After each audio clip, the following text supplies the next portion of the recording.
कई लोगों ने हमसे प्रश्न किया है कि अनुष्का जी, श्री प्रेमानंद जी महाराज और श्री अनिरुद्धाचार्य जी महाराज स्त्रियों और लड़कियों पर विवादित बयान दिए हैं, लेकिन आपने कुछ नहीं कहा। आखिर क्यों? आप भी अपना विचार रखें, क्योंकि आप जो भी बताते हैं उससे हम लोगों के कल्याण के साथ संदेह भी दूर हो जाता है।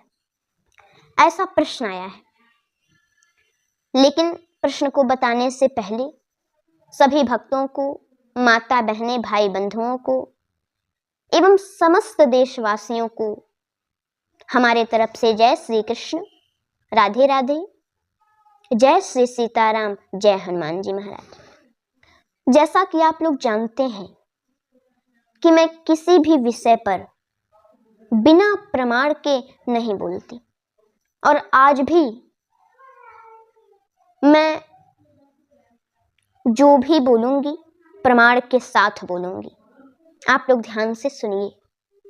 लेकिन उससे पहले श्री प्रेमानंद जी महाराज और श्री अनिरुद्धाचार्य जी महाराज को भी मैं प्रणाम करती हूँ, क्योंकि इन लोगों के बातों से बहुत लोगों का कल्याण हुआ है। और दूसरी बात कि ये लोग जहां पर भगवान खेले हैं, भगवान ने क्रीड़ा करी है, जहां सुंदर सुंदर लीला किए हैं भगवान, ऐसे पावन पवित्र वृंदावन में ये लोग वास करते हैं। इसलिए मैं इन लोगों को प्रणाम करती हूँ। अब मैं बहुत साफ साफ शब्दों में आप लोगों को बताने जा रही हूँ, ध्यान से सुनिएगा। वैसे अपमान तो किसी का भी नहीं करना चाहिए। आत्मनः प्रतिकूलानि परेषां न समाचरेत। जो व्यवहार अपने लिए बुरी लगे वो किसी के साथ नहीं करना चाहिए। यदि आपका कोई अपमान करे तो आपको बुरा तो लगता ही है। वैसे किसी का अपमान नहीं करना चाहिए, लेकिन विशेषकर संत, गौ, स्त्री और कन्याओं का, क्योंकि इनका जो अपमान करता है उसे पाप लगता है।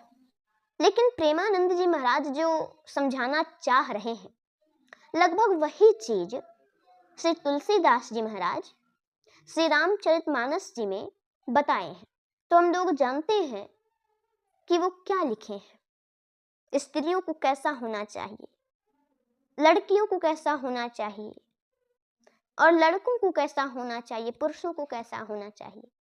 तो वह पुत्री और वह पुत्र नरकगामी होते हैं जो किसी भी प्रकार से अपने माता पिता को अपमानित एवं दुखी करते हैं, अपने संस्कार को छोड़ करके मनमाने आचरण करते हैं, जो मन करे वही काम करते हैं। और स्त्रियों के लिए क्या बताए हैं? जग पतिव्रता चार विधि अहि, वेद पुराण संत सब कहाहि। 4 प्रकार की स्त्रियां होती हैं। तो जो सबसे अच्छी माताएं हैं वो अपने पति को छोड़ करके पराये पति को, पराये पुरुष को स्वप्न में भी नहीं देखती। ये सबसे अच्छी माताएं हैं। और जो मध्यम माताएं हैं वो क्या करती हैं? वो अपने पति को छोड़ करके पराये हर पुरुष को अपने भाई, पिता और पुत्र के रूप में देखती हैं। और जो तृतीय माताएं हैं वो कैसी हैं?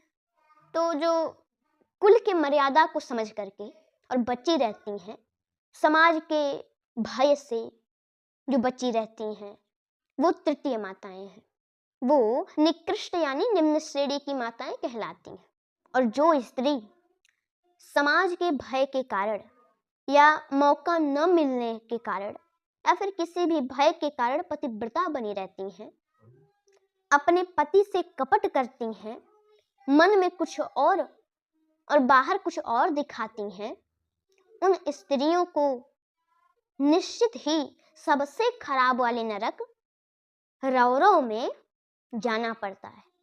करोड़ों वर्षों तक उसी में सड़ती रहती हैं, रौरव में पड़ी रहती हैं।